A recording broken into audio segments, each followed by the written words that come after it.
questions. Loveline may contain sexually oriented content. Listener discretion is advised. Adam Carolla and Dr. Drew. Loveline, coast to coast. Hey, everybody, it's Loveline. I'm Adam Carolla. That's Dr. Drew. Phone number, 1-800-LOVE-191. Dr. Drew, board-certified physician, addiction medicine specialist. Tonight, our guest is Robert Crane. Robert is a writer and son of TV legend Bob Crane, and Robert and I, our paths have crossed before because I think he writes for Playboy oftentimes. He's a freelance writer, though, right, Robert? That's right. I mean, he writes for many publications, but does Playboy 20 Questions a lot. And I did an interview with him, Jimmy Kimmel's dressing room from Win Ben Stein's Money, probably about a couple of years ago? 2.5, 3 years ago or something like that. But the launch of The Man Show. Oh, my God. Oh, really? Was it for the launch of The Man Show? Yes, it was, because Playboy and Comedy Central put on a big party at the mansion for your show. Right.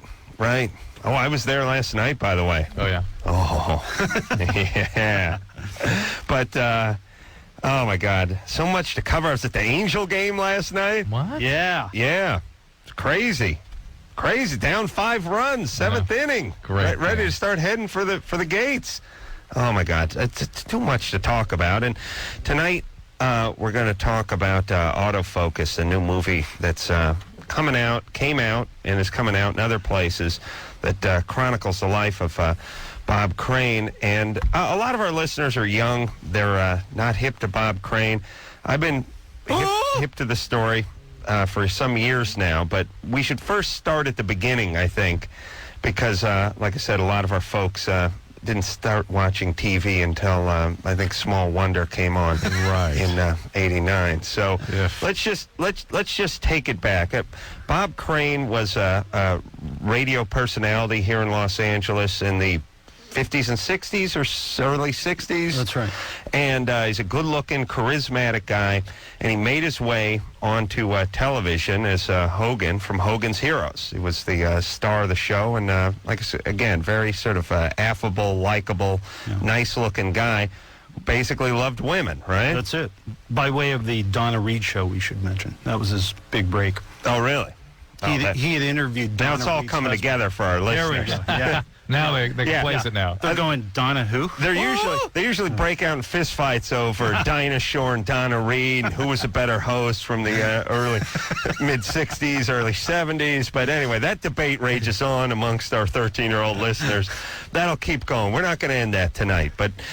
So Bob Crane goes on to have this very unlikely TV show, Hogan's Heroes, which took place in a prisoner of war camp in World War II in Germany, and basically is a sex addict, correct? Well, it depends on your definition of addict. They didn't call it that back then. No. I mean, he was a horny guy. He liked women, and he was introduced to the new video technology of the 60s by a guy named John Carpenter, not the film director, through Richard Dawson, who worked on Hogan's with my dad, and they became friends with Carpenter, and Carpenter was the Sony salesperson at that time who was selling the home video camera. Do you have any idea, by the way, what that stuff cost in 1966 dollars? Oh, geez. $5,000. I don't know.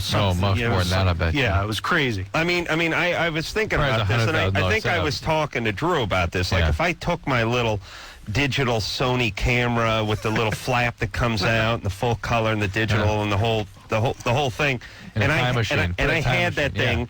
I could have sold it to your dad in 1967. I said, I'll trade you this for your house and whatever furniture's in it. And he would have been smart to do it, right? I mean, would have been amazing. Yeah. And then this stuff was bulky, too. I mean, huge. Big suitcases full of equipment and wires and the whole thing. So and reel-to-reel tape. Reel-to-reel.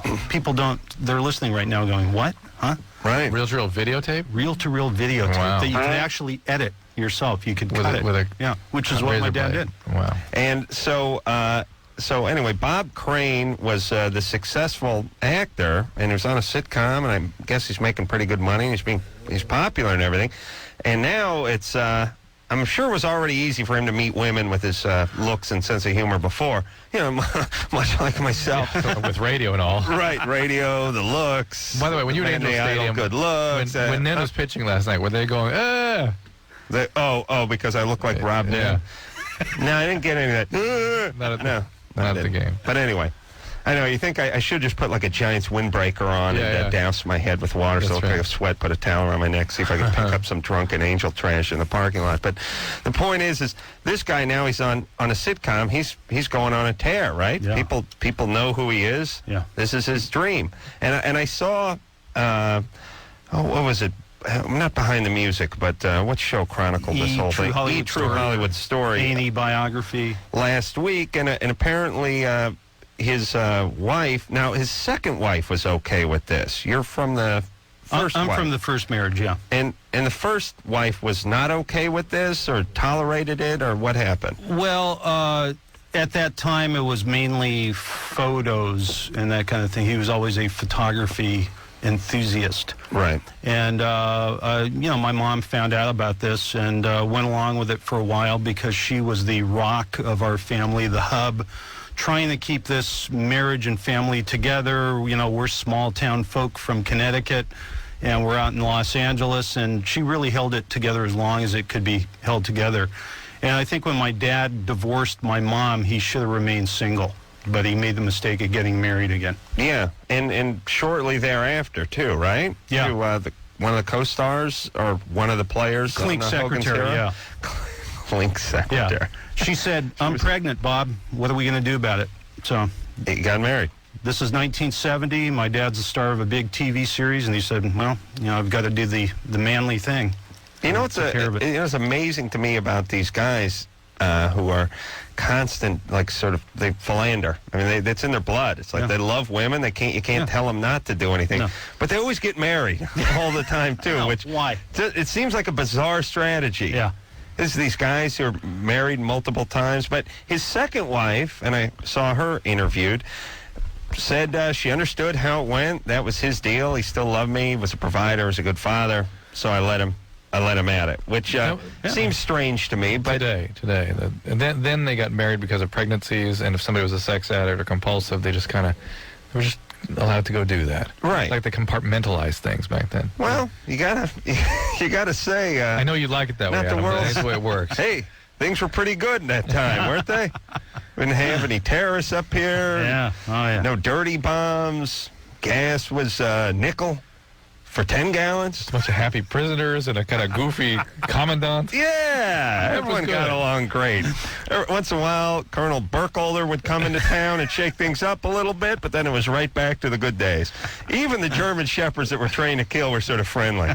And goofy. So now his second wife is letting him sort of pursue his muse, which is women, and chronicling it. Well, that was part of the deal. That was part of the deal of the second marriage. She said, we're going to have an open marriage. And my dad said, okay, sounds good. Oh, she said it? Yeah. Well, absolutely. She said it after she figured out. She had no choice. After she was pregnant and said, what are you going to do about it? And then he said, let's get married. And she said, well, let's make a big deal out of it. And they got married on the Hogan's Heroes set. Wow. And it was filmed with their crew. 35 millimeter, a whole day lost on this wedding, and there you go. Wow. Now, see, in the True Hollywood Story, they did not mention, I don't believe, that she was pregnant. Is this something, is there some controversy around this? Well, I guess one could do the math. Well, the math is, the fact is, my dad had a vasectomy while he was married to my mom. The first marriage? Yes. Right. So you're saying that she wasn't pregnant from your father? No, I'm not saying anything. I'm saying true. He had Isn't a vasectomy. That what he's saying? Okay, so Mr. Cochran, yeah, Johnny. All right, but there's some suspicion in your mind. Well, he does look like my dad, so I have to admit that. Now you're talking about your half brother. Yes. Who is now? How old were you at the time when your half brother was born? I was 20. I'm 20. Oh yeah, because he's considerably younger than you are, and So now this half brother's the one who has the website, the one who's showing actual footage of your father's escapades. What happened to your mother's marriage to him? My dad filed for divorce from my mom after about 20 years marriage, 3 kids. And, it ran out of gas. And my mom is now very happily remarried to my great stepdad, Chuck Sloan, for 29 years. So that worked out. So now Bob then goes on. He's in his second marriage. Yes. Does she ring in on all this controversy? I mean, she was the one that was actually an adult present when all this was going down, if you will. Well, absolutely. She, in my mind, she is responsible for these tapes and stills and all that stuff getting out there. Your mom? No. No, I mean, does your mom ring in on what went down? How do you mean ring in? I mean, there's all this controversy between you and what happened and whatnot. Does she step forward and go, well, in 1959, here's what he was doing? And No, she still speaks in the highest terms of my dad. She's very, very happily remarried, and she's absolutely moved on. She's trying to get the kids to move forward, and we are slowly but surely. But I said to her, listen, we're still the kids of my dad. You're the ex-wife. You've moved on. We're not the ex-kids. You have two siblings. Yeah, 2 younger sisters. How are they? All right. Hey, Drew. I'm just curious. I know you are, but there's a whole story to tell here. Our listeners don't know what the story is, and we're getting into the minutia here. All right, go ahead. All right. Okay. So now he's married for the second time. He says his hobby, which is filming himself oftentimes and filming other women in sexual situations, is in full swing at this point. He has a promising career, a movie career and that kind of stuff, which is starting to get underway. But his hobby is starting to bleed through into his professional life. And companies like Disney did a movie with him. Right. And now they're starting to shy away from Bob Crane because of these allegations, these rumors, these innuendos that are going on in the background with the whole sexual life, correct? Yeah. So now Hogan's Heroes is over. Mm-hmm. The big movie roles have stopped coming in. Right. And he's doing dinner theater. I mean, he's like a working actor at this point. Well, part of the problem was the success of Hogan's, really. Everybody... It was like Gilligan. Yeah, every actor looks for that successful series. Hogan's was on for 6 years. It was a phenomenon. He was nominated for 2 Emmy Awards for Best Actor. It's still being played somewhere right now as we speak, 37 years after it started. And that was a blessing and a curse. The curse is that he's Hogan. Right. And he could never get past the Hogan role. That was made for my dad, and my dad was made for Hogan. Yeah. And could never move on from there, unfortunately. But also was successful. It's true. That's why we're sitting here right now. Well, I'm going through the cast in my mind. I'm thinking, is Schultz? No, he never did anything. Yeah. And Werner von Klemper, he never did anything. He went back to career music. And then... Richard Dawson. Richard Dawson's doing the Family Feud. Yeah, made a ton of money. We have Mark Dawson here, who a longtime friend of mine, has a great website called The Unsolved Case of Bob Crane. He's totally into this case. Well, his dad made so much money, he doesn't have to work another day. So. No, same with my dad. If you call 28 grand is your best year to date, making a ton of money, bum. But listen, so... Actually, LeBeau was doing quite well when I saw him in 1981, and he lectured our high school about the evils of the Holocaust. I thought, really? Jesus Christ, I'm going to kill myself. This is it? This is what we get? I watch TV. I see big-name sports stars coming to other schools. We get LeBeau telling us about the Holocaust? Jesus Christ, I'm going to sue my childhood, Drew. I'm working on this. You can get in on this, too. All right, so now... Robert Clary did have a long run on a soap. I think it was Days of Our Lives. I'm not sure. Who was he LeBeau?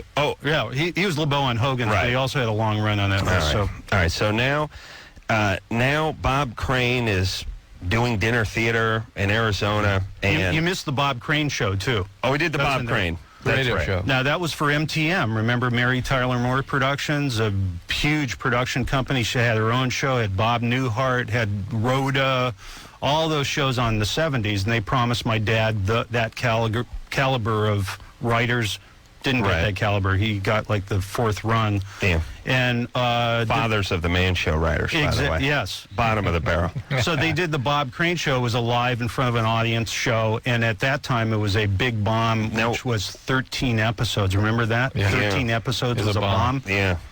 What year are we talking about? 71?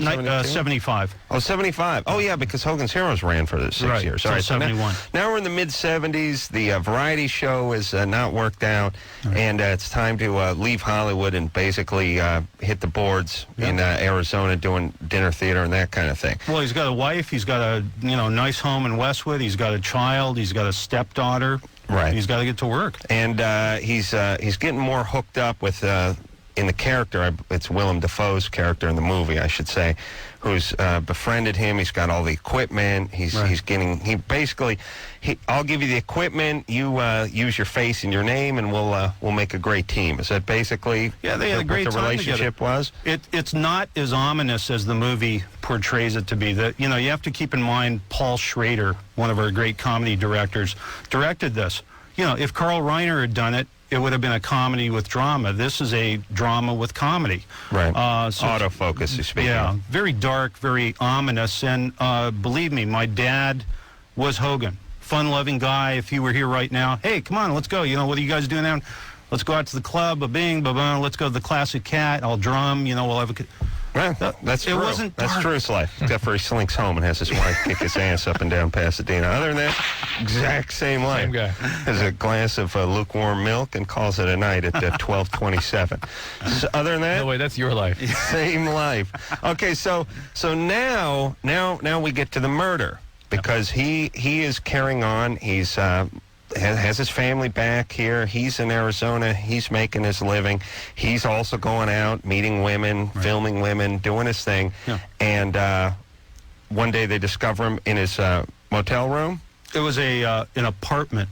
In Arizona. Yeah, when you did the play at Scottsdale, at the Windmill Dinner Theater, the star of the show got his own her apartment. Just for curiosity, what was the play? Beginner's Luck. Huh. Do you know that one, Drew? No, don't know. It's about a guy who cheats on his wife. And gets caught. Really? Interesting. So he's murdered with like a blunt object, basically. Yeah. Did they find out? They find the murder weapon ever? No. And unfortunately, it happened in Scottsdale. This is 1978, and the Scottsdale Police Department was not prepared for a murder like this. And nowadays, DNA and fibers and everything, this thing, they would have figured this out in a heartbeat, right? Yeah, it was pre-DNA testing, and if it had happened in Los Angeles, let's say, it would have been solved. And now, was he attacked in his sleep? He was in his bed? Yeah, what it looks like is there was no break-in. Mm-hmm. Someone either had a key to the apartment or he let them in and then felt comfortable enough with them to go to his bedroom and actually go to sleep. Right. And they found him in a sleeping position on his side, hit in the head twice, and that was it. Nothing stolen. You said here he had a cord around his neck, though. Yeah. Was that to kill him? I mean, if he was not dead from the trauma? There might have been that death gurgling sound that apparently happens. I've never been around a person who's dying, but they say there's certain noises that come out, and someone thought to get this cord. Interestingly enough, a cord from the videotape machine, right, and wrap it around his neck and make sure that there was no more oxygen. And the only suspect has always been this guy, right? The guy was providing the equipment, his sort of partner in a sense. Well, they went for John Carpenter from the beginning because he was there when it happened.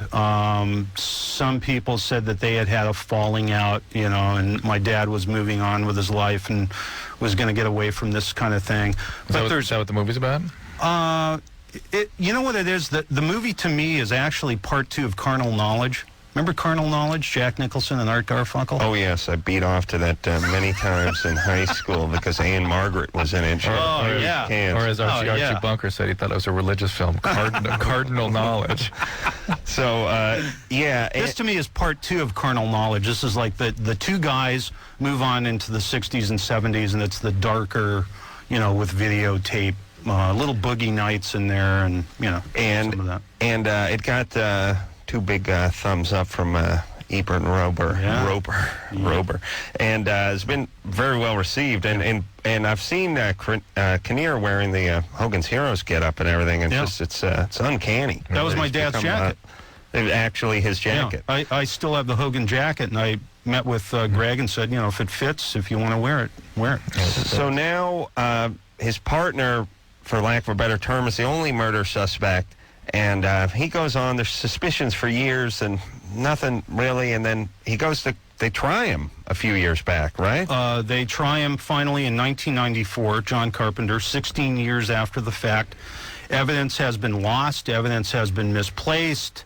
As I said, the Scottsdale Police Department was ill-prepared for this whole happening.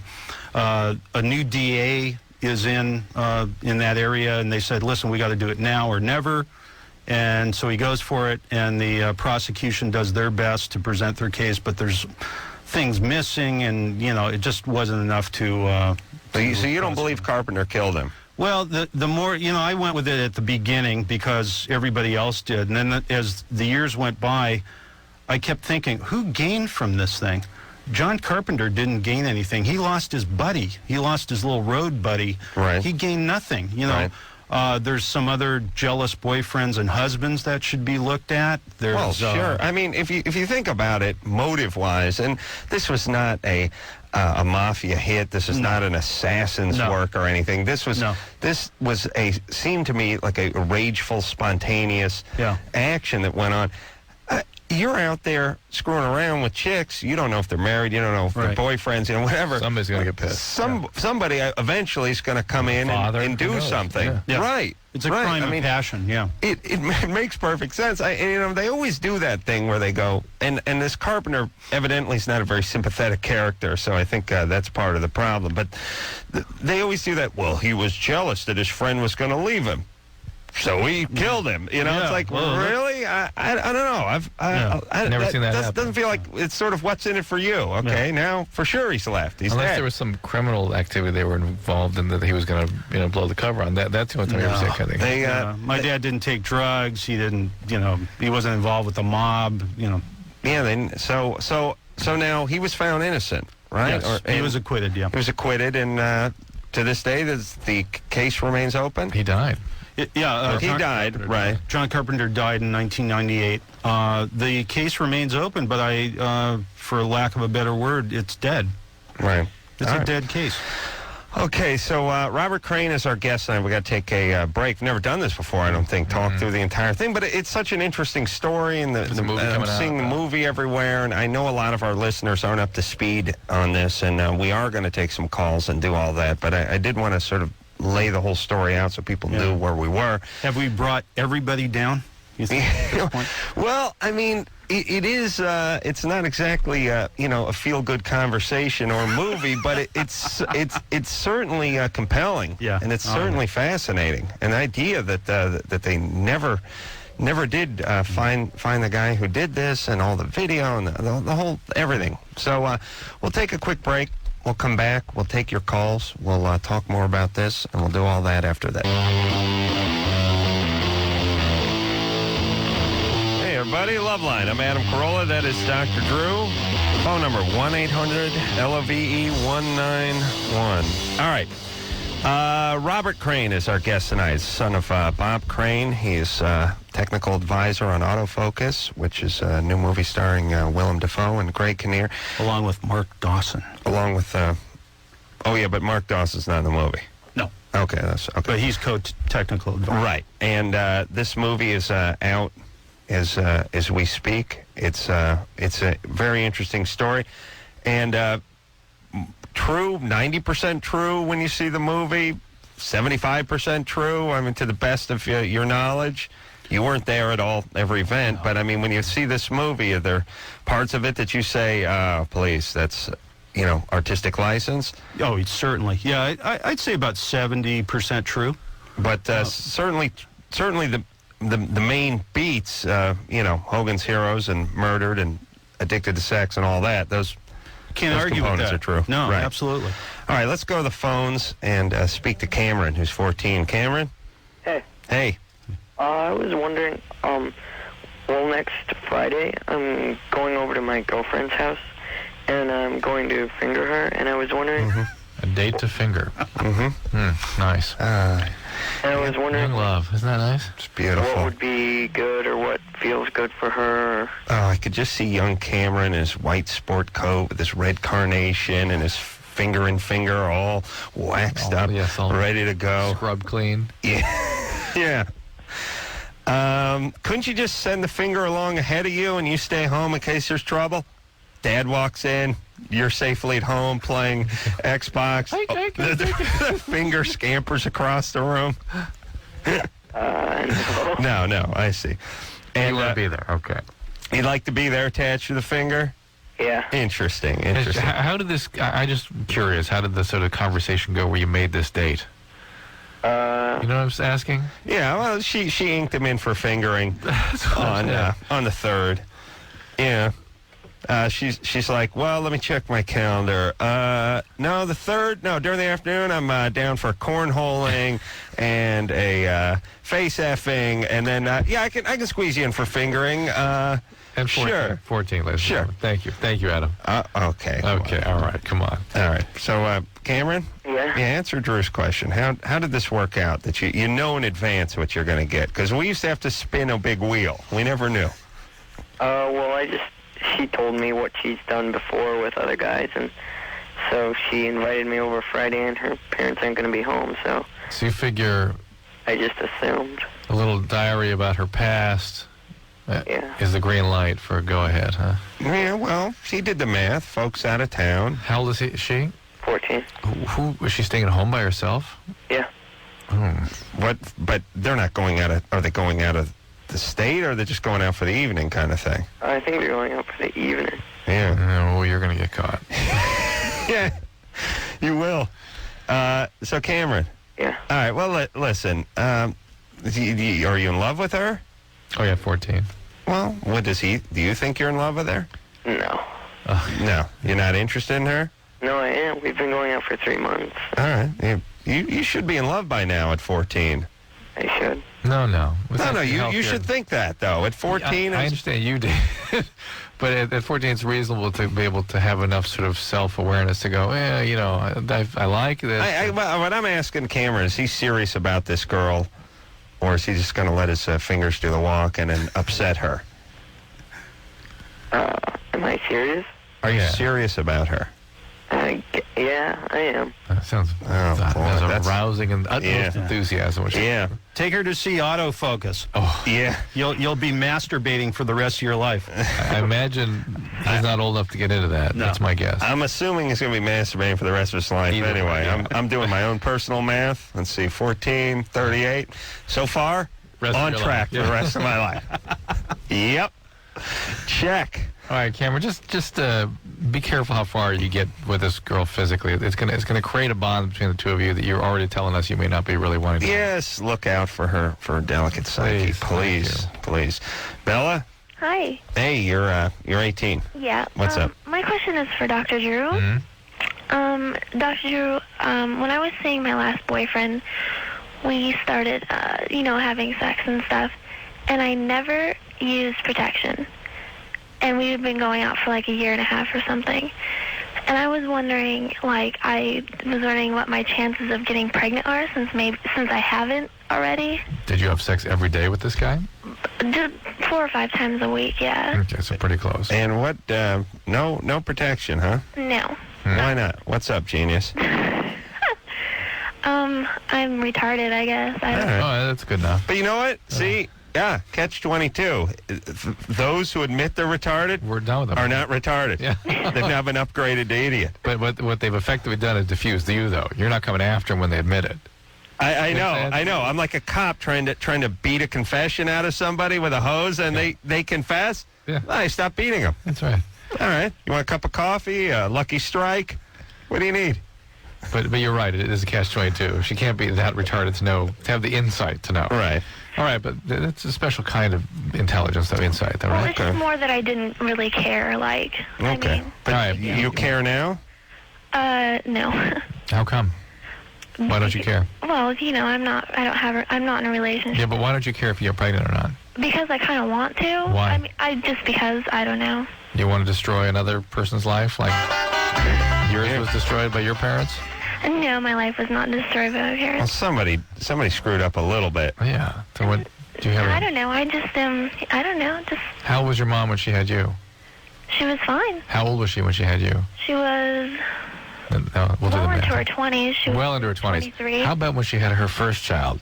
She was 21. 21. There we go. When 20. she had you or her first child? Her first child. All right. She's just about on track here. Grandmother. Yeah. All right, so Bella, Yes. you can get pregnant. Are you asking if there's something, or if you're sterile or something like Well, that? you know, you'd think by now I would be. Have you ever had any pelvic infections or anything like that? Vaginitis? Okay. No, that wouldn't be that. Do you Okay. menstruate normally? Not really. Do you take any medications? No. Okay. So it's possible that if you're having irregular periods, are you overweight? No, not at all. Not at all. There's something called polycystic ovarian syndrome, and there are other sort of what are called anovulatory problems that can make it so you don't really have a fertility problem, but you may have things that affect your ability to get pregnant. Yeah. So you go to the gynecologist. Yeah, and you we'll need, if look you've at been it. sexually no. active. Well, I already have. Like, I just went like a couple weeks ago because I was having so much problems during my cycle. All Like, right. So did they discuss ovulation or problems with pregnancies? No, not at all. All right, you're probably not going to have any problem. It certainly could be luck that you didn't get pregnant.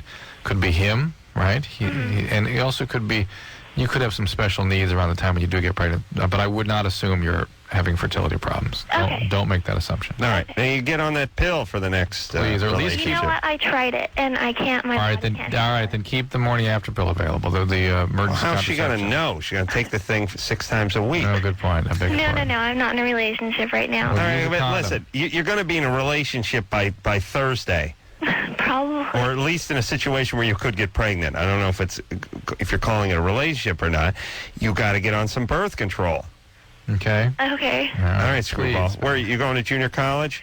No, I took a semester off. And then Off to junior college? Then I'm off to junior college. Yeah, there we go. This is worse. This is pre-junior college. This is, if all goes right, I'll end up in junior college. Yeah, That's worse than the people actually going to junior college. It's like, I'm planning on going to prison. This is worse than the inmates. You have a choice. You're on the outside now. All right. All right, thank you. Enjoy. I know junior college material when I hear it on this show. This is her greatest dream would be to one day attend junior college. Or By the way, intentions, her let me intentions. explain junior college to everyone. No planning involved. That's why it's junior college. You show up stoned on a Tuesday, you're in class Tuesday afternoon. That's how it works. They don't care if there's a hatchet sticking out of your middle of your back. They don't care if you're one of the kids from Columbine. They don't Bob. care if you shot at classmates. Bob. They don't care if you don't speak a lick of English. You grew have up in Los Angeles, herpes all over right? your face, or they don't care if you have lice, were you crabs. They don't care. They as take you right in. traumatized That's what it is. It's by a the- flop house for students. Were you as traumatized by the LA Unified School District as Adam was? Or did you go to LAUSD? Oh, yeah. Public school my whole Did you life. go to junior college after that? No, I went No. to USC. Yes. But you were not traumatized by the LAUSD the way Adam was. Adam was injured. Yeah. He's impaired. Because Where'd you go to high school? Taft High School, Woodland. Wow. That's a good high school. Yeah. But we were underneath power lines. So I'm affected. So half his class has cancer now. Yeah. So. Wow. All right. I'm just saying, junior college, please. Nothing to aspire to. Do not. I have a blame simple it. answer for all your callers tonight. Go see Autofocus, and you'll never want to have sex again. You won't have to call in. Does it? I heard it's for all the nudity and sex. It's not an erotic film. It's not. It's Paul Schrader, who was a former Calvinist, and I can't really explain Calvinism, but it's pretty strict. It's Puritanism. Yeah. Right? It's like Yeah, So- he didn't see his first movie until he was 16 years old, and he wrote Taxi Driver and Raging Bull and all these things. See what happens. So now he's a sociopath. So this is his thesis on sin and celebrity and temptation and Oh, all how that. interesting. And he just happened to use Bob Crane because that's how the movie got made. But he's not really interested in Bob Crane. He's interested in these two guys and their relationship going through the sexual revolution of the 60s and 70s with videotape. That is really fascinating. Wow. Is he talking about his thesis?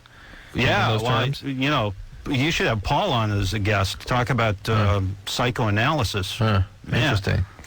We'll take ourselves a little break. Robert Crane is our guest tonight, son of acclaimed sitcom actor Bob Crane. We'll talk more to you and more to him, more about the movie, all after this.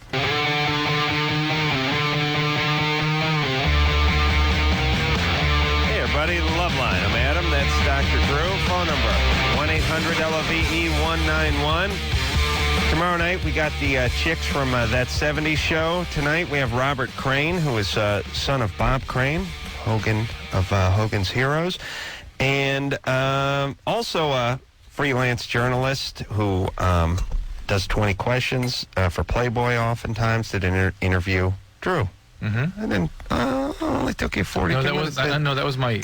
Oh, That's okay. a little different. It was a new twist. I've never done that one before. Interesting. Yeah. You like that, huh? And yeah. Drew, every night, he tries... You know how The Simpsons, the beginning of The Simpsons, there's a new opening, they all hit the sofa, and it's something weird happens. Something new every show. Drew figures out new ways to make noise with my on the show that don't have to do with his mouth. It can't be a word. No. It can't be a sound. No, I can no longer use the desk. I used that for years. Don't! Yeah. Because you put a pad down here. Yeah. He does. I do find that the coffee mug becomes a crutch for you. What do we have to get you, a Nerf coffee mug, so like a retarded 3-year-old, so you can drink out of? Right. One of those kids with baby sippers. More importantly, I need like the mitts that a retarded person would wear. You wear oven mittens, a hockey helmet, and we get you a Nerf coffee and mug. Just put the mic and you just squeeze the mug into your face. Yeah. That's it. Not like a hamster. They'll lick. All right, quiet down. That's how some guys order drinks. They go, do that. Mm. But tonight I hit my coffee cup with my wedding ring. It was not with the mic. That was the mic. I wasn't looking. Well, I'm developing new ways to bother you with that. Interesting. So anyway, Robert is here tonight. Robert does freelance writing, and in this next month's Playboy, It's out right now. It's just out. Yep. 20 Questions with Greg Kinnear, who plays his father in Autofocus, which is out in theaters as we speak. Kyle? Yeah. You're 14. Yeah. What's up?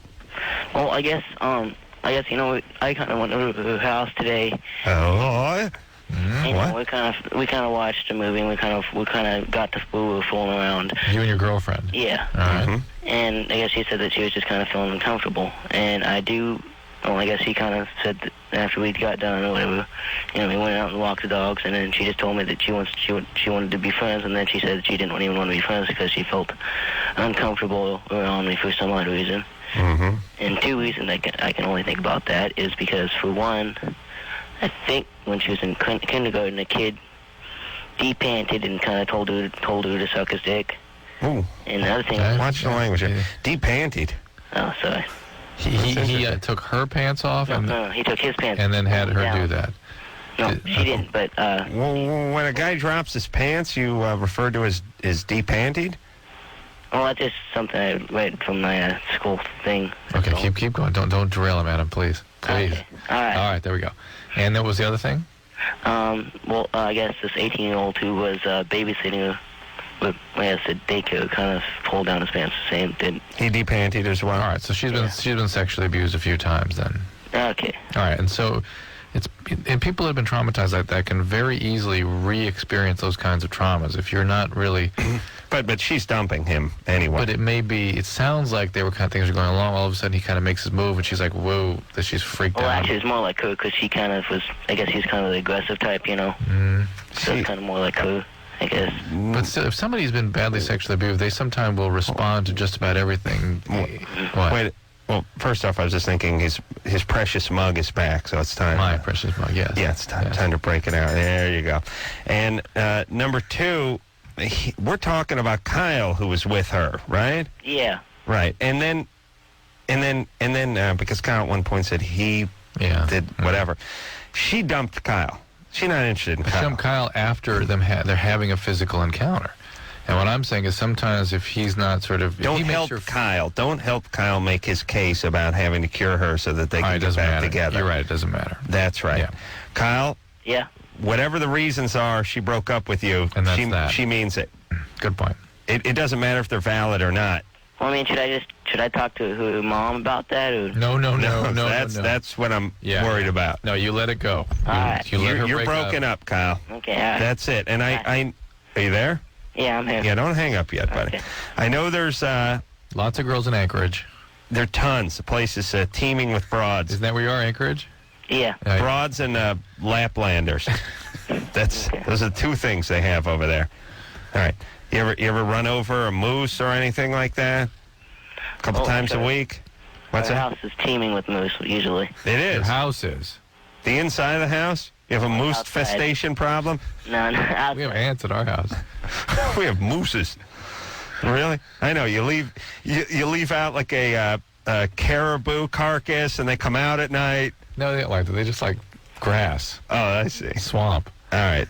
So, they're vegetarians. So, Kyle, really, do you have moose around your house? Yep, we live right down by Rabbit Creek. It's just kind of a stream near Anchorage. They're dangerous, aren't they?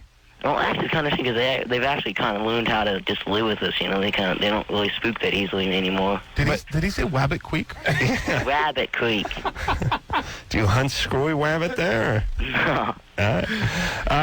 All right, Kyle. Listen, you find yourself plenty of women, and if not, maybe you get a hold of a moose. All right. But be All right, very, but very quiet. It must be very quiet. Oh, please. You're right. I should have been thinking ways to make him say rabbit hours ago on this show. Drew, what's wrong with me? I've lost my edge. You lost your edge, yeah. I get all sidetracked with the moose and stuff. And That was interesting. yeah. Poor Kyle. He got dropped. He got dropped. And here's the whole thing, guys. And I've done this, and I'm sure Robert has done this, and I'm sure Drew has done this. Everyone's guilty of this, especially if you have a superior intellect, as we all do, clearly.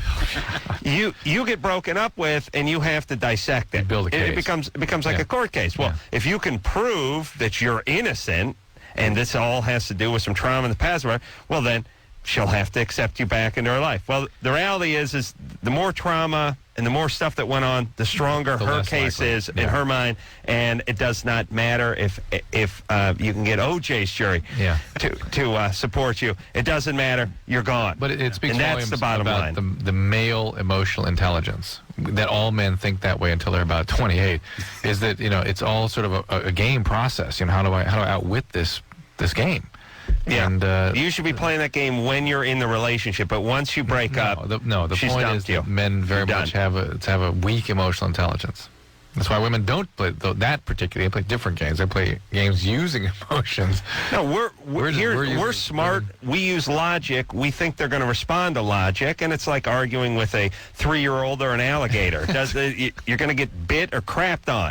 It has nothing to do with logic.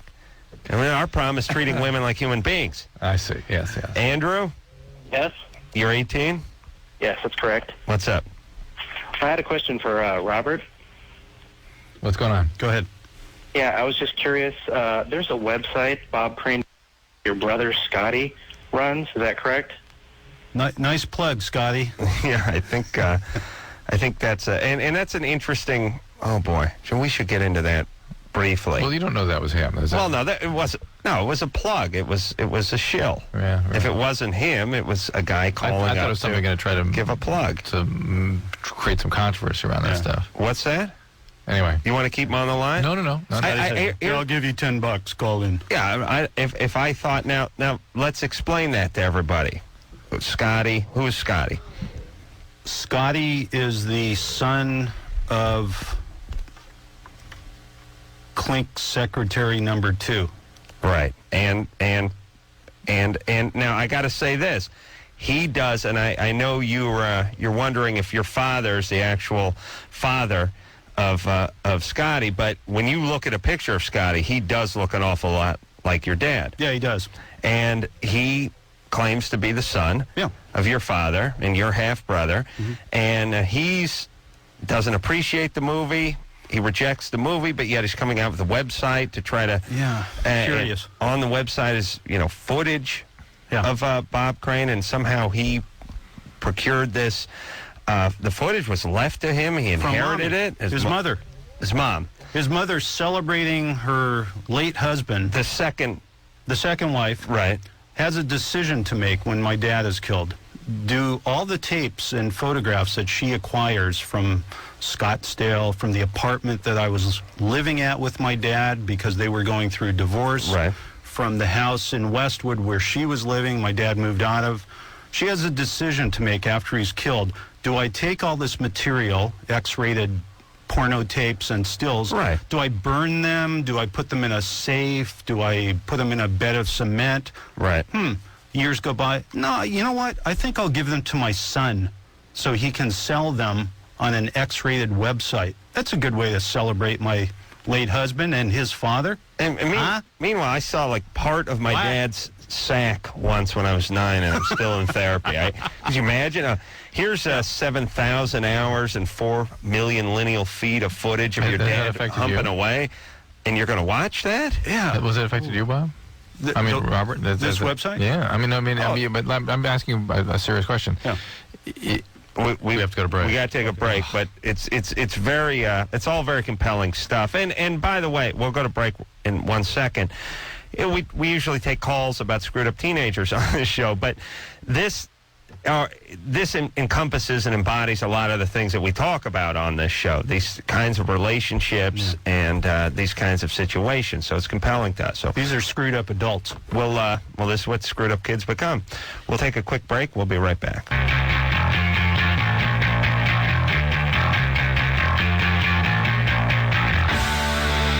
Hey everybody, it's Loveline. I'm Adam Carolla. That is Dr. Drew. Phone number 1-800-LOVE-191.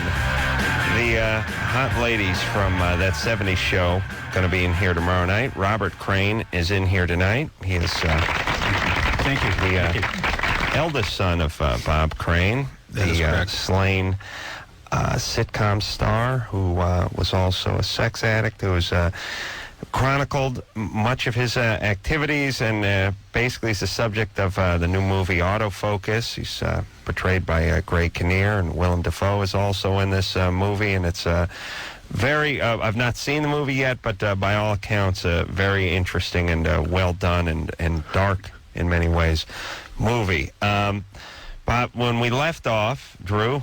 I was asking Bob about how his dad's film experiences with women affected him. Did you see them when you were younger?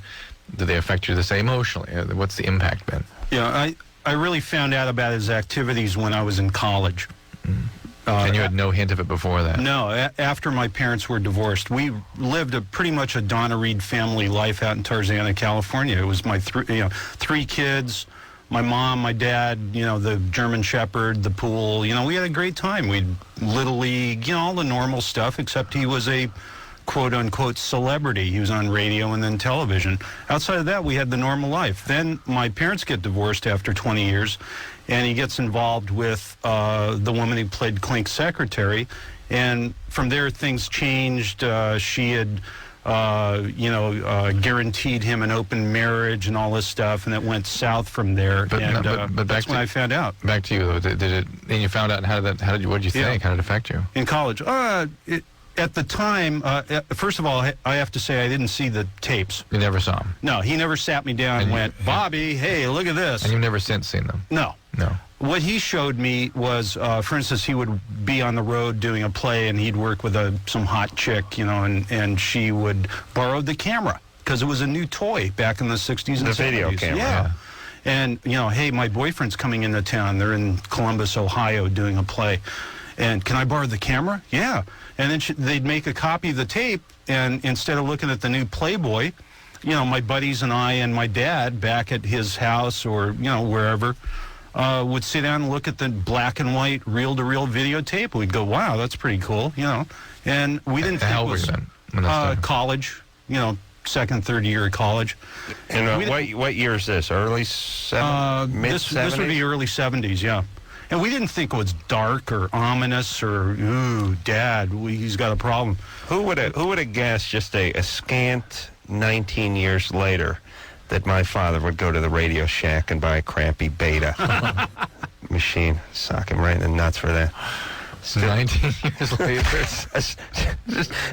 According to the to the Earth's calendar, just a blink of the eye. That's nothing. Just geological times. Yes. Yeah. My dad. He was electronics buff too. Yeah. He still has the Radio Shack receiver that has the 8-track, the turntable, and the cassette all built into the same unit. That's a good unit. Same plastic the more unit. crap you can pour into the same unit, and the speaker speakers that don't even give you the option of unattaching the cord. Right. They just go through a magic hole in the back and they're soldered onto something. Nope, you got 6 feet. That's it. You want to put them on the other side of the room? Move the whole goddamn thing. There's no extensions, no nothing. But Adam, maybe this explains What an something. idiot. Your dad is such an electronics buff. Maybe he's got a secret life he's leading. Yeah, there you go. My dad ain't even leading his life. He doesn't even have he doesn't have a first life that he's leading. Forget about a secret maybe life. Maybe a secret life's depleting him, where he can't have a real life or can't let you know about it anyway. Yeah, he does. It's true. He goes to bed. You are his son. Come on. Goes to bed about 9 o'clock at night. So you think? Yeah. Claims to get up at 6 in the morning and go out for a walk. And that's it. Where does he walk? Eat some around the block, then eat some mueslicks, then it's like time to take a nap. All right. Well, that is life your, that is your, same life. Yeah, same life as Robert's dad. Same as yours, certainly. Yeah, same life. So, Adam, I have to ask you now. Let's say you found out that your dad was going to bed at 9 o'clock because he was tired because he was making videotapes every day of conquests. Would you want those tapes out on a website for the world to look at, or would you want them destroyed? No, they would go right in the coffin with him. Right, thank you. That I would bury, and I would actually have to throw him out of the coffin because there wasn't enough room for him or the tapes, and I make decision just the tapes are going in. There you go. Dad, you go next to the coffin. Yeah. That's fine. I'm an atheist. We can do anything we want with the deceased. I could use my dad as a coffee table, but use him as an ottoman for. Unfortunately, I think Adam would be so delighted to hear that his dad was doing something like that. That would be great. I'd have like a carpal tunnel syndrome from high-fiving him. But anyway, yes, Robert has a alleged half-brother who I will say does look quite a bit like the father, who's living in Seattle, who's started a website, who is putting all of this actual footage onto this website, but yet condemns the movie, which again I find interesting, and I also find it interesting that his mother decided to hand over all the videotapes to the son, which it's almost incestuous. I mean, it's as bizarre as that is for me. Actually, we're used to incest. You know what I mean? It's almost less bizarre. Incest. Are you with me? Right. Well, they are the Sante and Kenny Kimes of the internet. Yeah. Drew, do you know what that is? No. That is the now is this the mother and son grifters? Yes. Who pulled a lot of shenanigans. Yeah. Mother and son. All right. See that, Drew? Yeah. Al, You're tuned in. That's the smart one. You're That's Drew tuned in. over there. It's the You're smart tuned one, in, buddy. It's the smart one, everybody. Tuned in. Yep. Go to college, everyone. Teach you how to learn. Teach you how to be smart. Al, you're 17. Yeah, hi. What's up? Well, I live in D.C., and I've been pretty sheltered all my life because my parents are pretty worried about, like, going out in the city, and, you know, it's a pretty dangerous city and stuff. But, so I have no experience with drugs and alcohol, and... All right, well, it's time you got started, baby. You've come to the right place. Where are you going to school? I don't know yet. Okay. But I don't have very much sexual experience either. But my brother, when he went to school, I guess because we were so sheltered, he really acted out, I guess, and he started drinking a lot. And when he went off to college? Yeah. Right. You're worried that you may snap that way, too, huh? Yeah. Well. Is that what you want to do? Not really. Yeah. I mean, I don't want to be, like, you know, bummed out loser. Well, do you feel suppressed? Do you feel like you've had the yearning to get out there and experience this stuff, and yet your parents haven't let you? Yeah, I mean, like, you know, I stay home on Friday and Saturday night. Yeah. Like, and I mean, it's not like I'm not attractive or something, and, right. You know, I'm fairly attractive. They require you to? Yeah, it's just like, you know, try to get, you know, work on my studies and... Friday night studies. Why don't you talk to your mom about that? Maybe sort of have this discussion with her about getting some sort of balance going so you learn how to negotiate these sorts of things when you go away. Yeah. So while you have their guidance, you want to start practicing these things now. Yeah, like, I mean, that's what I've been trying to do, and it's just sort of like... And they've been preventing you from doing it, or you just haven't been able to do it? Yeah, well, a little bit of both. More just like I've been prevented from it. You know, I go to a really small, like, private school, and sort of like a hippie type place, and there's a lot of drug use going on, and they don't want me hanging out with that type of crowd. It seems like you ought to make an effort to form some other friends outside of school and start dating. Just find a way. Yeah. You're Okay. smart. Figure You're that going out. off to college soon enough. Yeah. Just keep an eye on yourself. Okay. You'll be fine. It's better this way, believe me. Is there better anything like, is there anything like, I've had a little experience with alcohol, but not a lot, and that's basically what I'm worried about the most. Well, is there alcoholism in your family? I think there's some alcoholism. Do you think your brother's an alcoholic?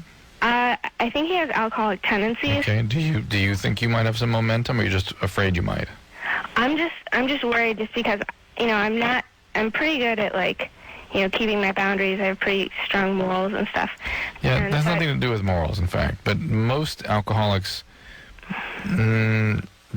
don't think in terms of controlling things. They think in terms of finding ways to make it work for them. Yeah, if they thought of that, they wouldn't become alcoholics later. Right. Actually functioning alcoholics. So we're not so worried about you, Al. Okay. We like the fact. It's just like ease we into talked it. about earlier, the person who admits they're retarded is not retarded, and the person that worries about a problem with alcohol before they have a problem with alcohol is not the person Usually we not. worry about with alcohol. Not unless they can really see that they have a problem. There are people that sort of realize they've got some real momentum going, and they'll say, I have a problem. I know if I let this go, it's going to be an issue for me. I saw it happen to my brother. Her thing is, I'm worried that I'm going to get to a place where I might have a relationship that has momentum. And that's not the way it works usually. Darren? Yeah. You're 31. Yeah. What's up? My question's for Dr. Drew. I have a problem. My wife has got a meth problem, and it's been going on for quite some time, apparently. I'm just barely finding out about it. She started out with prescription drugs for a long time, and in the last maybe 3 or 4 years, she's moved on to pot and I think a little bit of cocaine. Didn't you say What's that? Didn't you say meth? Meth, yeah, methamphetamine. The last year and a half, she's lost about 40 or 50 pounds. She's got the pick marks on her face, and she moved out about 2.5 months ago, left me with the 3 boys, and I've been in contact with her a little bit. I know she's hooked up with a guy right now who has got a pretty serious criminal history with drugs and violence, and she claims that she's only using, a couple of times a week. What I've learned about it, from reading on the net and things, is that that's not how it works. You use it all the time, every day. Well, yeah, you actually only have to use it 3 or 4 times a week to get the serious biological consequences. So she doesn't have to be using it every day if she's been using it 3 or 4 times a week for years. Okay. So it's all, in fact, it's all addiction. And she's never been treated for addiction before? She was in once in an outpatient program, but she wasn't really into it. She was real upset that she had to stand up and say, hey, my name is so-and-so. No, she's got a really... All right. Now, well, here's the question. Are you worried, obviously, about your 3 sons or 3 children? I am, and I'm worried, what's going to happen to them, but I'm also, and I'm sure I'm going to get the lecture from you, Adam. But I'd like to think that she could get help. I'd like to think that there's some way. Yeah, there is a lecture on that. I'm not ready to throw 10 years of marriage away just quite yet. All right. Well, here's the two pieces of advice. Okay. One is you're not still involved with her, so this doesn't apply quite as vividly as it would if you were still in a close marriage with her. But one thing that I've noticed in my experience gets people, the identified person, into treatment is if the important relationships in their life go to Al-Anon, get a sponsor, and start working steps. Okay. You don't put up with their BS in the same way, and they feel that as an abandonment, and they start flipping out about it. They start wanting to make change too. Okay. So that has an impact. Secondly, in terms of getting her to treatment, because without treatment, this is not getting better. Right. And this means, I mean comprehensive treatment, like a few months somewhere. Without that, the only way to get that is to find some leverage. By leverage, I mean people that can create consequences that she cares about, like her employer. Maybe you have access to the kids. She doesn't have an employer. Yeah, but I mean, if there's anything like that. She does some of Adam's old work. She paints and contracts right now. Well, no one uses speed in that world. Yeah. Yeah, no, that's not what I Well, look, here's what you got to do. How long has she been out of the house? About 3 months. The DCFS is involved because she made some really poor choices with the kids while I was out of town working about 4 months ago. So that kind of stuff's rolling. We went to court about a month ago, and you know how the legal system works. It was worse than anything I could have imagined. Well, but if we're going back. But if they can push the treatment issue, and anybody that can push it that has leverage over her, do it firmly. All right, but listen. Meanwhile, you have to try to get her to some help. On the other hand, you got to get custody of these kids. Yeah, I have it and you now. got to start working on making a normal life for them. Yeah, no, I've got full custody. I get to decide whether or not she even sees them, which has been tough. I think I'm going to ask for a court liaison to make that decision. It's a very simple thing here. You're using drugs, you don't see the kids. You're in treatment, you see the kids. That may be all it takes. You may hold the key right there. Right. And the legal system does not work very well unless you owe them money. And then they're a finely tuned machine. Finely tuned, like a Swiss goddamn timepiece. You owe the Department of Motor Vehicles or the court system, you owe them a nickel, and these guys are a precision piece of Swiss engineering. They owe you money. They become a drunken, urine-soaked Mexican piñata. Those are the differences. They owe you nothing. You owe them. Look out, baby. Look out. That's where the supercomputer goes to work. Other than that, it's a monkey with a bataka bat smacking an abacus. That's a computer they use when people owe you money or they need to do something for you. You're all guilty, by the way, here's how it works. Here's how the legal system works. Everyone is guilty in society, and the people that owe them money are more guilty. That's the way you pussies look at it. Oh, Jesus Christ. It's driving me nuts. Sons of bitches.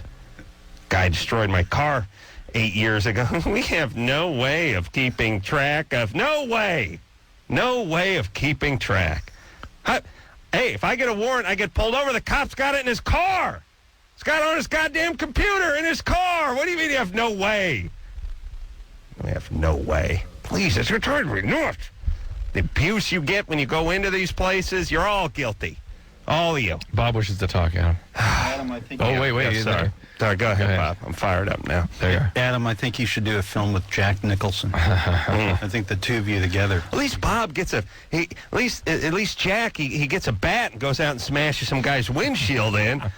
I mean, takes a pitching wedge and goes and whacks a guy's windshield of his car. At least he gets that satisfaction. I just have to watch my car be destroyed, and there's nothing we can do. There's no way. No, we caught the guy. Yeah, no, we can't force him to do anything. Rory? Yes. You're 20. Yeah, and here's the deal. Hold on one second. I got to say this. I've said this before, but I said to him, look, the guy owes me money. He's not paying. Go get him. Oh, that's impossible. We can't do that. I said to him, man, tell that to my buddy Ray. He was over at his mom's apartment. He owed you a-holes $6, and you showed up and dragged him out in his underpants. Yeah. Oh, you got no way of going. There's nothing they can do as far as justice for anybody who owes you anything. You owe them half. If I took a penny and sawed it in half with a hacksaw and owed them one half of that, they'd kick my front door in. Hypocrites. People work for us. No. What? No. Relax here. Tired. Fired up now. You're fine. Rory. Here's Adam. Rory, what's going on? I have a question about brown semen. Yeah. I was wondering what can cause that. Blood. Really? Mm-hmm. What would be the source of that? Just the body. Yeah, it's got to come from the body somewhere. It's not uncommon for semen to have some blood in it. It doesn't necessarily mean anything, but it's something worth getting checked out. Okay. All right? That's it. Okay, thank you. Not so bad, the blood in the semen, right? Right. Blood in the urine, not so bad. Blood in the stool, bad. Blood in the urine is bad, too. I mean, not as bad as the stool. I would go, We would go stool, urine, semen. Right, Oh, that's okay. the way I like it. Yeah. In that order. Yeah, like when I sit down at a nice restaurant, that's how I can tell the forks. They got the 3 forks. It's one outside, Stool. furthest, stool. And the one in the middle, a urine, and the one closest to you will be semen. Sometimes brown. Yeah, sometimes it's a sputum. Sputum, yes. Sputum, No, or it's the bile spoon. No, sputum and bile are the ones up at the top, the plate. Oh, the top of the plate. Yeah. I rarely get out. I know. Elbows on the table, using the fecal fork to eat the salad. It's people rolling their eyes. Next caller! Shut up, Anderson. Andrew, Yeah. you're 15? Yes, I am. What's up? I was wondering if, like, because I've had a girlfriend for about a year, and I was wondering if you could, like, we've been having sex, like, kind of, like... Now? Yeah. Sounds like you're doing it now. We've been, like... No, not now. Oh, okay. We've been having sex, like constant, kind of throughout Well, that would be now, year. then, too, right? Oh, well, I thought you meant, like, right now, like... Oh, I see. Now. Well, that's No, we're not like that, but I was just wondering if, like, sometimes, like, when I go and put it in, and if we haven't done it in a while, it's kind of loose, and it just, like, all of a sudden goes right in. And then, like, sometimes it's, like, really tight if we haven't done it for a while. That is the difference between her being into it and being not so into it. Is she cheating on me? That's my question. No. Yeah. Einstein, no. No. No. If she's into it, that's more lubrication, and that's what... How would the makes it cheating easier. work? Has she been loosened Well, up? Or? What happened is, like, we went on a break, like, a couple months ago, and I found out she kissed this one guy, and she admitted to it and everything. And then, like, he went up to my friend and told my friend that, but... Okay, Oh, all right, the- there we go. the What F is word. that? What is that? Our callers are so goddamn stupid. They're just so stupid. Let's just stop pretending they're not stupid with the F word right onto the phone, right onto the national radio show. He had at least 10 other words he could have used, right? Yes. All of which most usual human restraint would have put the other 9 ahead of that one. Yes. All right, we're going to take a break because here's my problem. I talk, and when I talk, I get fired up, and because there's no air conditioning in here, I end up getting hot, and then we have to take a break. Yeah. So, I'll get some air in here. all right. Robert Crane is our guest tonight. He's here talking about Autofocus, new movie, which is out as we speak, and we'll be right back after this. Hey, everybody, it's Loveline. I'm Adam Carolla. That is Dr. Drew. Phone number 1-800-LOVE-191. Robert Crane is our guest tonight. Nice to be here. Good to see you again, Robert. I haven't seen Robert, I believe, since Jimmy and I did an interview with him. I think we ran into him maybe a time or two after that. Fabulous interview with you and Jimmy for Playboy, launching the Man Show. And Robert, thank you. Robert is, I think he's complimenting himself, though, when he says fabulous interview. Of course. That's how much you Oh, no. I remember being delightful, though. So, Robert is also has penned the 20 questions section of this month's Playboy, or it's out on newsstands as we speak. Greg Kinnear, who stars in the movie Autofocus, which is about Robert's father, loosely Bob Crane. All right, Eddie. Eddie, you sleeping? No, Oh, almost though, huh? almost. 17. What's up, Stoner? Yeah, you guys rock though. First of all. Thank you. Eddie. Yeah. Have you guys ever heard of NyQuil? Yeah. NyQuil? Yeah. The over-the-counter cold medicine? Yeah. Yeah. Can't Yeah. say that we're okay. Okay. Yeah. My mom uses it on my 8-year-old sister. Your 8-year-old sister. Yeah, because to reduce her hyperactiveness. And I was wondering if that's like bad for her or something. Yeah, it's bad for her. There are stimulants in there that can affect her health, theoretically. Some of the things that they recently took out of cold medicines because it could cause strokes and heart attacks. Some of the stuff that's in NyQuil, I'm not sure, may be sort of implicated in those sorts of ways. But more importantly, she, and that's again for chronic, regular use of NyQuil, it's not good for you. Occasional use, it's not a big deal. But if she has ADD or some sort of hyperactivity disorder, that needs to be diagnosed, and then that needs to be treated. Not your mom screwing around with, a curandero or something. Not a bad home remedy, though, to knock the kid down late at night, run around. Could hurt themselves, Drew. I mean, she's only done it a couple of times, not very often. How do you know about it? Did she tell you about it? Oh yeah. Mm-hmm. There goes Drew. Got it. Yeah, I didn't think it was such a big deal, but I just wanted to know. Well, look, she's done it a couple of times. It's not a big deal. But if it's basically your mom becomes the doctor and she's treating That's your a big sister, deal. then it becomes a big It's deal. a big deal if she's has a disorder and your mom's trying to treat it without proper supervision, or if your mom's giving chemicals to your sister because she can't handle her. That's a problem. You're calling from East L.A.? Yeah. So I'm guessing your mom doesn't have her own physician that lives in the house with you? No. You got to go over to County USC and get in line? I mean, where do you go? Kaiser. Kaiser? Yeah. Yeah. I'm always curious about the Permanente part of that title. Yeah, You'll never leave. You'll come in, you'll never leave. Yeah, I have another I don't question. understand. Yeah, what is up, Eddie? Yeah, Adam? Yeah, Is that your voice I hear on those new Burger King commercials? that's me. Okay, I didn't know for sure. Yeah, thanks, everybody. Yeah, it's cool how you're doing that. Yeah, thanks. I'm doing what I can. Yeah. Cool, Nice you're doing. guys. Yeah, cool what you're doing for Burger King, Adam. That's great. Yeah, I hate the rainforest, I hate cows, and I love money. So, it worked out, and I love flame broiling. Like that as a concept. I had a great, I passed through East L.A. I went down to the hepatitis C fundraiser in Hawthorne today. Kid Rock was there, and Pam Anderson, and by the way, spoke to them and her and stuff, and tried to get her on the show. But coming home, I had a chance to get off the freeway and drive around USC and downtown. Beautiful, beautiful country. I was there today for a football game. Beautiful My country, kids beautiful. played East LA. Oh, really? A devastating defeat. Oh, good.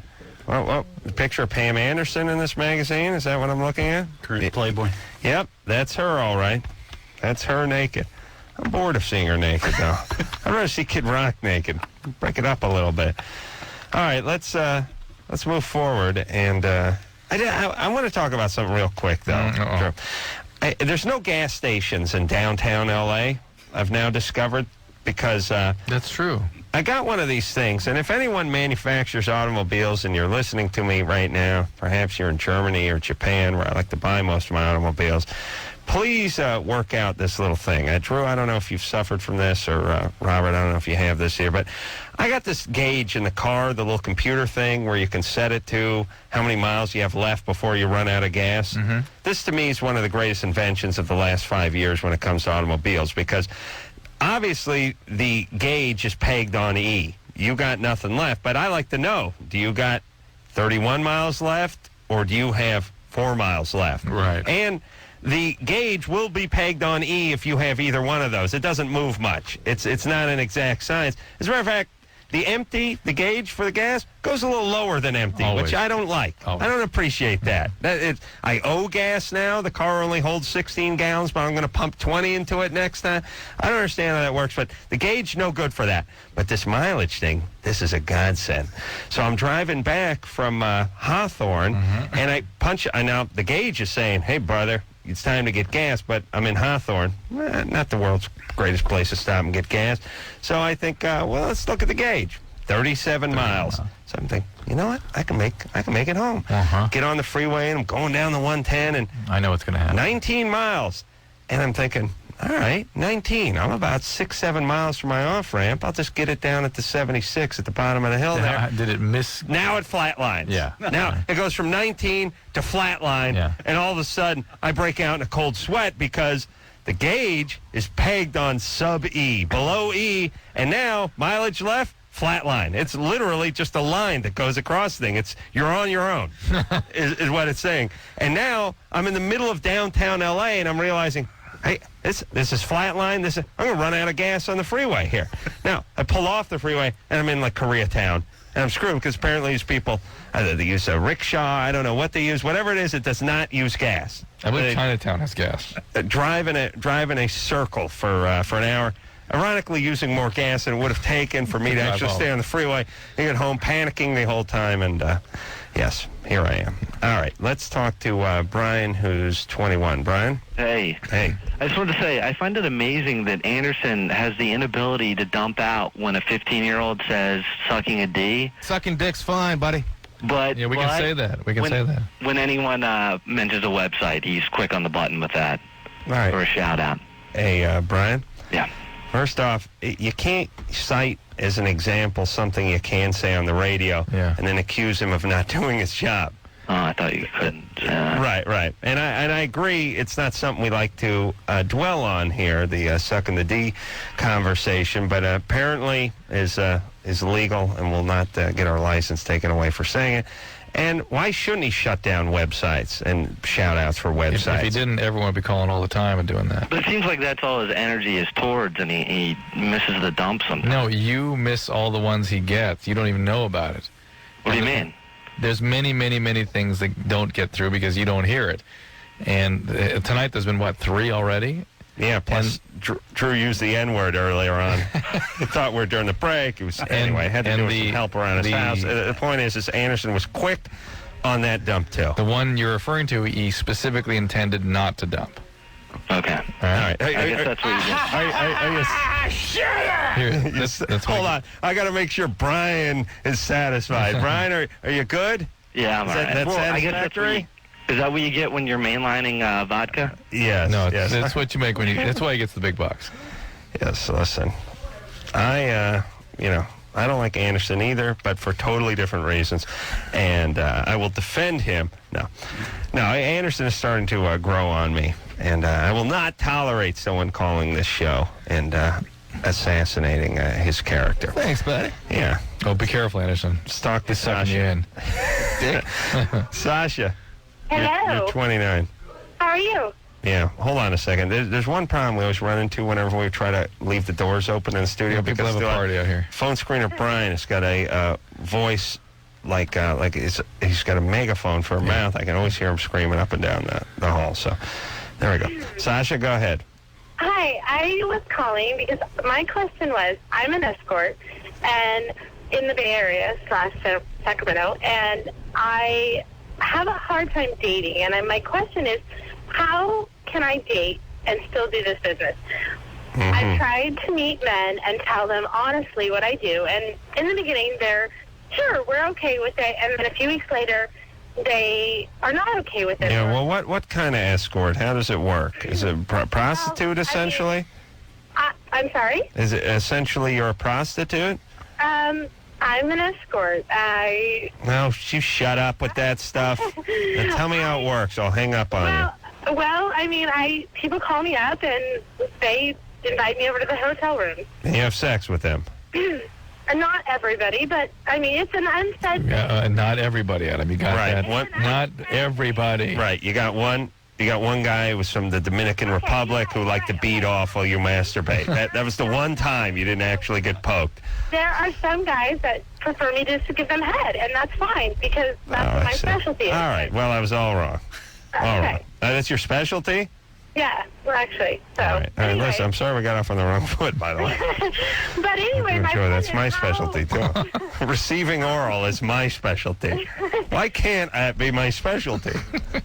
Hey, ladies, perhaps you've not heard of my reputation of holding very still while I receive oral. No, really, how do you date in this business? I want to know that. Oh, well, listen, Sasha, obviously you have emotional problems. Major issues. Major issues. Major. So the reason you're having trouble dating is really not because of what you do. It's what's up with you that makes you do what you do that makes you have problems. What has motivated you to do what you do, Right. not the fact that you're doing it. Obviously, I mean, not obviously, but I have a child, and, Sure. and I mean, I'm stuck in my situation, to be honest with you. Right. I can't, get out of it. When you make as much as you do, it's hard to go to a $10 an hour job, Right. There's no way you could ever get out of prostitution. Impossible. Well, I can, but it's not physically, easy. mathematically. How much are you making a week? About 4,000. About 4,000 a week. Mm-hmm. And you And that's the low end. that's a bad week for you. That's an average week. Average week. So average week is the lowest. Mm-hmm. And now you do this. How many times a week do you do? Five times a week? 5 days a week. 5 days a week. And how many clients will you see in a night? I will never see more than 4.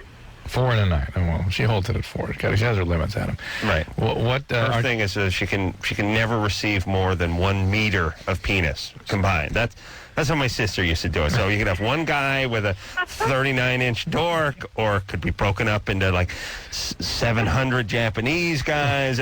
However it works, 1 meter. That's how it works. Sasha, aren't you worried about getting disease? I actually get tested every 6 weeks. Yeah, that doesn't prevent you from getting disease, aren't you worried? No, obviously, no, it does not prevent me, but I'm very safe. Mm-hmm. And I tell the guys that I date this that I'm very safe. So when you give... Other than oral, because I give bare oral, but that's, but I'm very careful. I mean, I do that. That's the only thing that I do that's bare. But everything else is covered. All right, well, oral sex can transmit STDs too, right? I mean, and my doctors have said that, but they have also, and this is a question I have for you also, because my doctors have told me that it's very rare. I mean, you can get it. It's rare if you're sort of maintaining a normal sex life. The whole stomach aspect. Did you tell them you were seeing 4 different guys a night? No. Okay, you tell them that, and it will be a different statistical issue. Yeah, they think you're with one insurance salesman twice a week. Not, that's not a totally, Sasha, you're putting yourself in grave danger. Yeah. Okay, now listen, Sasha. Now, about listen. the issue. So, quiet down. Listen to me. You got a kid. You're going to destroy this kid's life. You hear me? You're going to have to get creative. It's not all about money. Better to have a parent that has less money and more morals than a prostitute mom with all the money in the world. And it's not even about morals. It's about... Well, for lack of a better term, I'm just saying. Being constituted emotionally. Yes. Sasha, you get some help. Forget about dating. Focus on your kid and focus on getting out of that business. All right?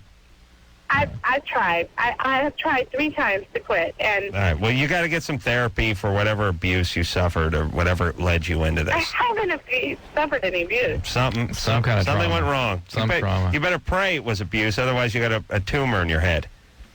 So it's brain tumor or abuse. Which is it? Well, I mean, Aha. It wasn't a brain tumor, but I mean, there's things that happened in my past. Well, that's what we're talking about. I've been abused. Well, those things were traumatizing. And whatever other word you want to use, it's all the same to you. It's trauma. And that trauma needs to be dealt with. All right. Okay. Take care of your kid. You're just reenacting the traumas over and over and over.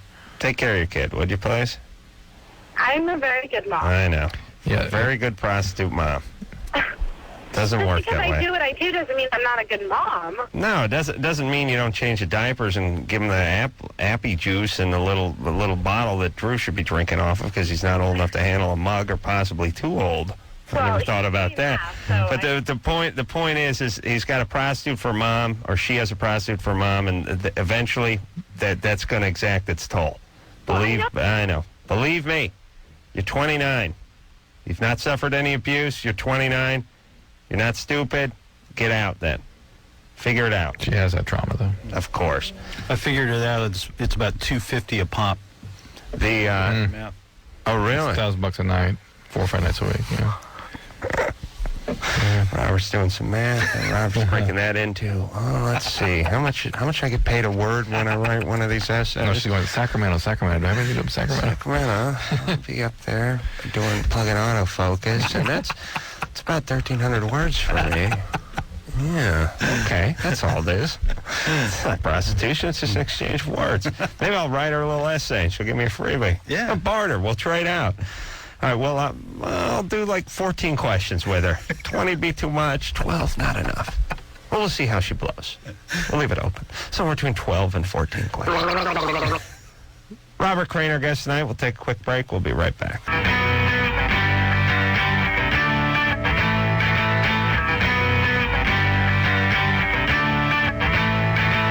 Hey, everybody, it's Loveline. I'm Adam Carolla. That is Dr. Drew over there. Robert Crane is our guest tonight. I don't want to get into who Robert Crane is because that means you just tuned in this show 10 seconds ago, so screw you. But Autofocus is the name of the movie that he's discussing tonight. And like I said, I saw, who was it? Yeah, and that's Siskel, Ebert, and Roper.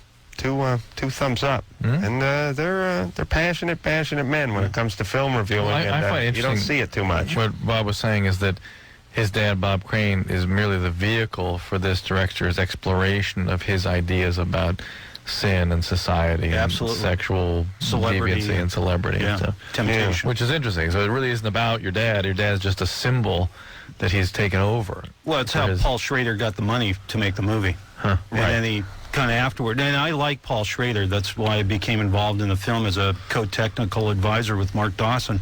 But now it's kind of like, yes, Bob Crane was a minor, bland television personality of the 60s, and, you know, gee, I know I'm biased, but I didn't think of my dad as bland or, you know, he was on a show that's still playing, you know, it was 7 years later. And it was a different era back then. If you go back, I mean, the celebrities were the TV celebrities were celebrities. I mean, what I'm saying is look at the ratings from the 60s and from the 70s. Right. Shows in the top 10 getting a 24 share, 25 share. That got 30 shares, stuff like that. I mean, it's like 1 out of 3 people in the entire country is watching this show. Right. Yeah. Now there's, whatever, whether it's the Osbournes or Sopranos, you look at these ratings, 7s. Yeah. 6s, 5s, 11s. Are huge.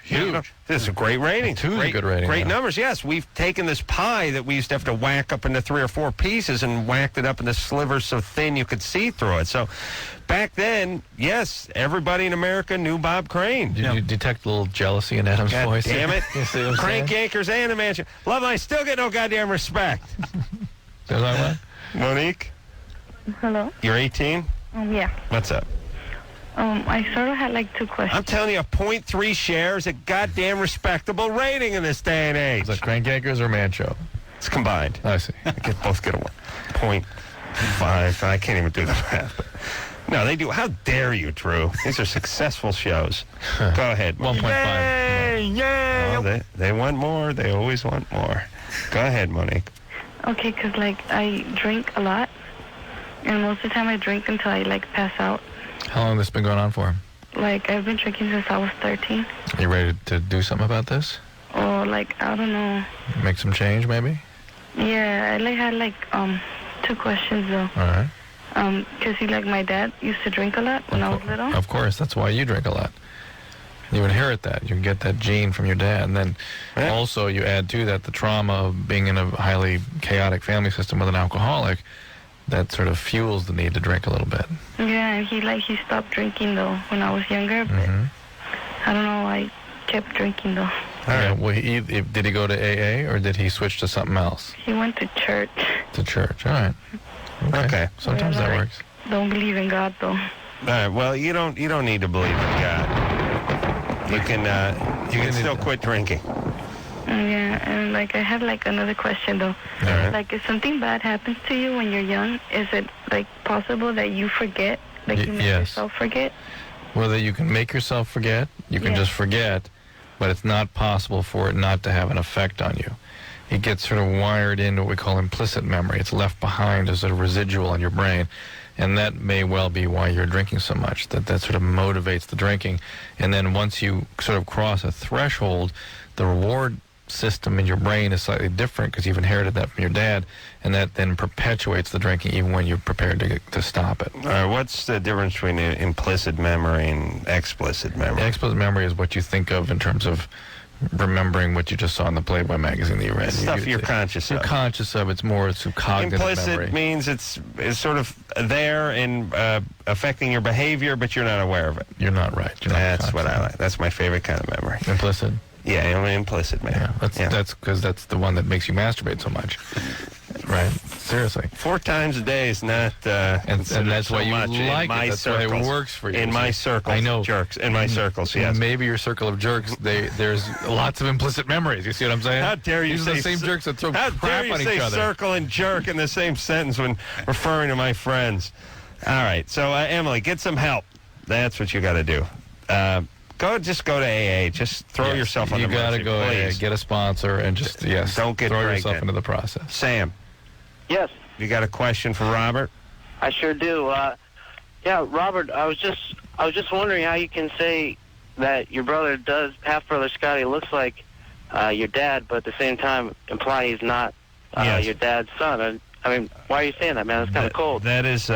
That's an interesting, I don't want to put you on the spot, but yes, he does look a lot like your father, Bob Crane. He does, and I'd like to ask Dr. Drew about having a vasectomy and the percentage of times it would leak. Is that what it's called? They recanalize. They can.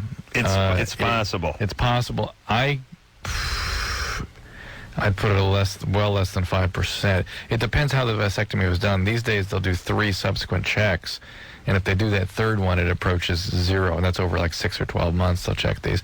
If you didn't have those checks, sometimes they recanalize and get away, and that's that. It's possible. Well, now is there DNA? Can you do DNA testing?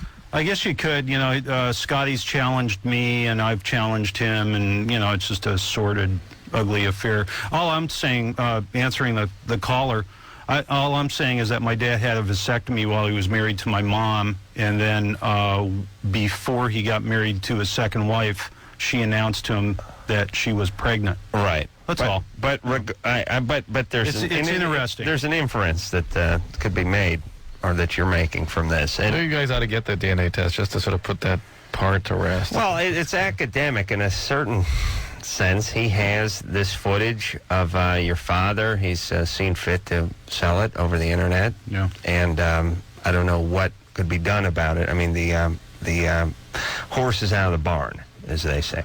It was out 24 years ago when his mother, who was divorcing my dad at that time, leaked out all this information to the press while she was in the middle of the divorce. That's when it actually started. Yeah, so is your contention that we might not even be having... I mean, if your mother did not leak this information out and destroyed the tapes, not your mother, but the second wife, Right. destroyed the tapes and leaked it, we'd never be having this conversation. No, You wouldn't be here. probably not. But you'd still be alive, right? I'd Yeah, still- okay. But in my mind, Yeah. you'd be dead. Oh, no, but wait. I would remember you implicitly from From the Playboy interview. from the Yeah. explicitly Yeah, from the makes sense. Playboy Right. interviews. Yeah. All right. We'll take a quick break, and we'll be right back.